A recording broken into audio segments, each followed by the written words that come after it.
This program is brought to you by Mr. White Smokers. Top of the line family toothpaste. We bet.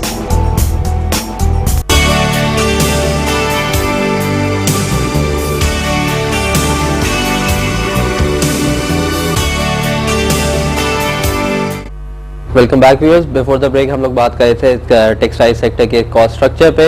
अब हम बात करेंगे rice exports, जो हम लोग की राइस की प्राइसेस हाइक हुआ है अपने next segment daily use items में।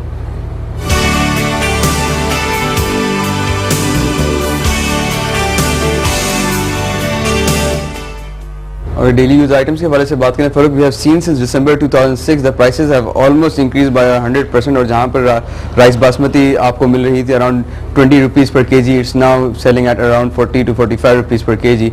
Well viewers, it's time to look at our daily list for today, rate list for today. So let's have a look at cereals.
Well viewers, that was the price list for today, and as you have seen, there are no changes coming in from any of the commodities that were displayed on our price list. It's time to move on to our next segment, and that is the port operations.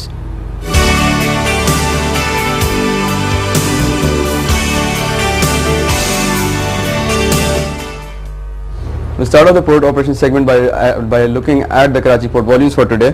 Cargo volumes for import were 1,34,657 tons. For export, there were 18,970 tons, making it a total of 1,53,627 tons. And if you look at Port Qasim, for the volumes for import were 64,906 tons. For export, there were 21,951 tons, making it a total of 86,857 tons. Well, for once again, we have seen कि Karachi port पर काफ़ी volumes increase होते हुए नजर आ रहे हैं. This is what we usually see at the start of the week, जहाँ पर जो है volumes काफ़ी ज़्यादा होते हैं. And at Port Qasim they have also increased by around 20 to 30,000 tons. बिल्कुल आदिल, जिस तरह आपने बताया कि 153,000 टन्स का काम हुआ है कराची पोर्ट पे और 86,000 टन्स का काम हुआ है पोर्ट कासिम पे। Well viewers, that is all that we have from this segment. Now moving on to the next and the last segment of our program, that is the daily update.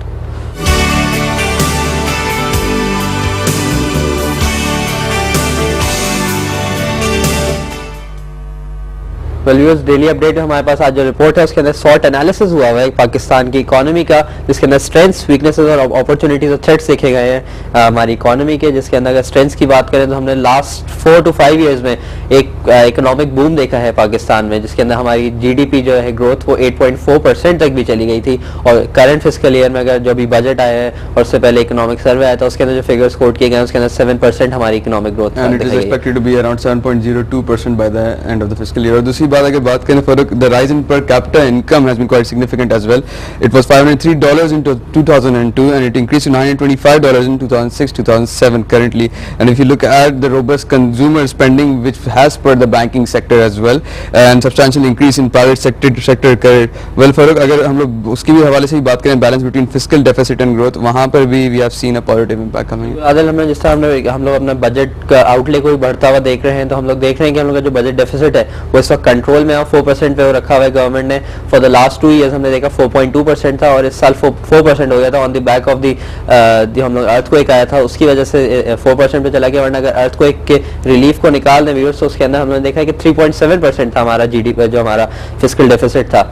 उसके बाद अगर हम लोग बात करें हम लोग जो हम लोगों ने ग्रोथ देखी है अपने कंजम्पशन में, जिस तरह हम लोग कंजम्पशन बेस्ड हमारा बूम आया है इस वक्त हमारी इकोनॉमी में, उसकी वजह से हम लोगों ने काफ़ी अपने इकोनॉमी में बूम आते हुए देखा है। बिल्कुल फर्क। और अगर रीच टू ग्लोबल मार्केट्स के हवाले से भी बात करें तो हमारी जीडीआर लिस्टिंग्स जो हुई हैं बाहर एंड वहाँ उस वजह से भी हम लोगों ने देखा है कि पॉजिटिव इम्पैक्ट। इसके अलावा आदिल bond also shows how confident foreign investors are of Pakistan. बिल्कुल। इसके बाद हमने सुकूक बॉन्ड्स को लिस्ट होते हुए देखा है, हमने अपनी जीडीआर की लिस्टिंग देखी है, हमने ओजीडीसी की लिस्टिंग देखी थी बाहर की स्टॉक एक्सचेंज में। अगर हम लोग इसके बाद हम लोग देखें पॉवर्टी लेवल का जो हम लोग का डिक्रीज होता हुआ नजर आ रहा है, प्लस हमारे जो अनएम्प्लॉयमेंट का लेवल है वो भी हम लोगों ने देखा है कि उसी लेवल पे आ गया जिस लेवल पे 7 साल पहले था। तो जो इंक्रीज था उसके अंदर वो वापस क्योंकि वर्कफोर्स हमारी बढ़ती जा रही है तो वो अराउंड 6.2% है इस साल अगेन, जो कि 1999 में भी 6.2% था लेकिन इंक्रीज होता गया around it went to around 8.4% और वापस आके 6.2% पे आके रुक गया अनएम्प्लॉयमेंट रेट हमारा। और हम लोग फॉरेन डायरेक्ट इन्वेस्टमेंट के हवाले से बात करें तो we have seen a record coming in as well at around $6 billion से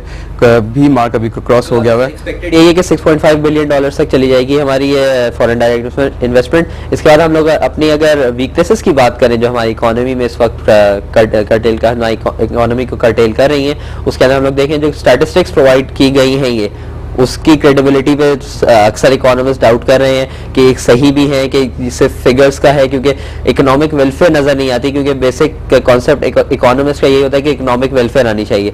ट्रिकल डाउन इफेक्ट बेसिकली हमारे इकोनॉमी में नहीं आ रहा है इस वक्त, क्योंकि जो फार्मर्स हमारे लोअर लेवल बिल्कुल जो है वो वाकई गरीब से गरीब होता जा रहा है और अमीर जो है वो अमीर से अमीर होते जा रहे हैं। रूरल एरियाज में अभी भी poverty rates are quite high, लेकिन अगर आप क्रेडिबिलिटी के हवाले से बात करें there were some question raised about the number of Pakistani people quoted on the report as well, क्योंकि वहाँ पर कहा गया था कि जो स्टैट्स हैं those were wrong at that time जो कि कोट किए गए हैं, जिसकी वजह से we have seen per capita income भी जो कैलकुलेट की गई है that has come quite high as well, but that's once again that's just an allegation which has not been proved, जो economists का भी कुछ कहना है। And if you look at further weaknesses in our economy, continued sharp increases in prices of food items, यहाँ पर भी हम लोग देखा है as we were talking about rice which has jumped from December 2006 to currently it's gone up by around 100%। और अगर आप उसके हवाले से भी बात करें about pulse prices, they have reduced अभी in the past 2 months but they were on an increasing trend। इसके बाद अगर हम एनर्जी प्राइसिंग की बात करें तो international oil prices are on a high, उसकी वजह से भी हम लोगों ने देखा इम्पैक्ट हमारी जो फाइनेंस ऑयल है उसके हम लोग की पावर जनरेशन जो है काफ़ी उससे होती है, तो हम लोग जितनी हम लोग फर्नेस ऑयल यूज़ करते हैं इम्पोर्ट बिल हमारा उसकी वजह से बढ़ रहा है। जिस तरह बिल्कुल आगे जिस तरह सब्सिडी भी मिली है अराउंड 70 बिलियन की वापडा को इस बार सब्सिडी भी मिली है बजट में, उसकी वजह से भी हम लोग इम्पैक्ट देखते हैं। हमारे जो ऑयल हायर ऑयल प्राइसेस हैं उसकी वजह से हमारा एनर्जी क्राइसिस बढ़ता जा रहा है, क्योंकि for the past 2 to 3 years जितनी लोड शेडिंग कराची में हुई है उतनी आई डोंट थिंक सो कि पहले कभी हुई होगी। पहले तो ब्रेकडाउन्स देखते थे, लेकिन अब तो like there a proper procedure में लेके आगे हुए हैं कि प्रॉपर 1 घंटा 2 घंटे तो दिन का and if you look at this shortage of skilled workforce, obviously we are seeing this economic boom coming in, लेकिन यहाँ पर हम लोग देख रहे हैं कि एचआर की शॉर्टेज बहुत है। if you look at the banking sector and if you generally अगर आप बात करें तो एचआर में we are seeing a big dip।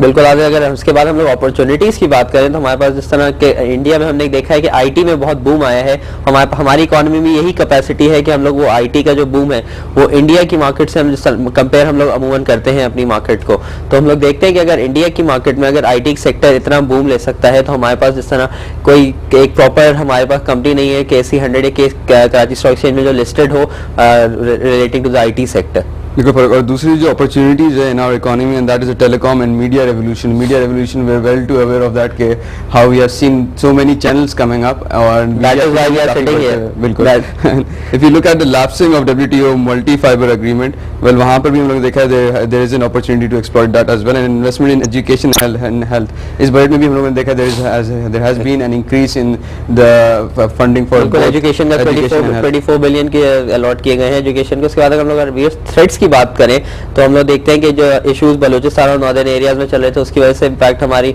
Economy को किया जा सकता है, और जिस तरह के इलेक्शंस आ रहे हैं तो इलेक्शंस की वजह से एक थोड़ा सा हो सकता है कि इकोनॉमी में अनस्टेबिलिटी आए, लेकिन जो इसके बाद अगर इसी में एक चीज़ स्ट्रेंथ भी हमारी आई है कि जितनी अनस्टेबिलिटी अभी तक आई है हमारी इकोनॉमी में आई वो चीज़ें सस्टेन की हैं और वही जो ग्रोथ के नंबर्स हैं वो सस्टेन किए गए हैं। और इसी हवाले से अगर थ्रेट्स के हवाले से अगर बात करें तो broadening gap between the rich and poor which is bound to increase the social unrest, जहाँ पर हम लोग देखें the trickle down effect has not gone to the last year of society, वहाँ पे we might see some social unrest.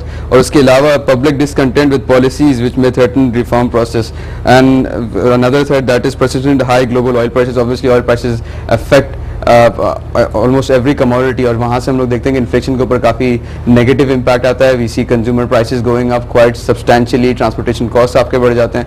और उसके अलावा if you look at the increasing trend of terrorist activities is what one of the threats is, but that is quite controlled right now. अगर हम लोग challenges के हवाले से बात करें, sustainability of growth momentum that is a challenge. बिल्कुल, इसके बाद जॉब क्रिएशन एक बहुत बड़ा चैलेंज है, पॉवर्टी एलिविएशन में एक बहुत बड़ा चैलेंज है हमारी इकोनॉमी के लिए। इसके बाद हम लोग देखें इंप्रूविंग जो हमारे सोशल इंडिकेटर्स हैं, जो सोशल सेक्टर हमारा है उसको इम्प्रूव किया जा सकता है। Strengthening of the physical infrastructure है, इंफ्रास्ट्रक्चर को अपने और डेवलप किया सकता है। There are so many things that can be done. जिस तरह अभी तक हम लोग एक ग्रोइंग इकोनॉमी है और हम लोगों ने देखा है कि हम लोग रेवेन्यू जनरेशन जो है वो एक फेडरल जो हमारे बजट आता है उससे हमारी काफ़ी रेवेन्यू जनरेशन होती है, लेकिन हमारा जिस तरह प्रोविंसेस हैं उससे हमारी रेवेन्यू जनरेशन इतनी नहीं होती। बिल्कुल फर्क। Well viewers, that is all that we had from our last segment and that was a daily update. If you have any questions, queries or comments, do email us at pbu@businessplus.tv. Till tomorrow, take care and Allah Hafiz.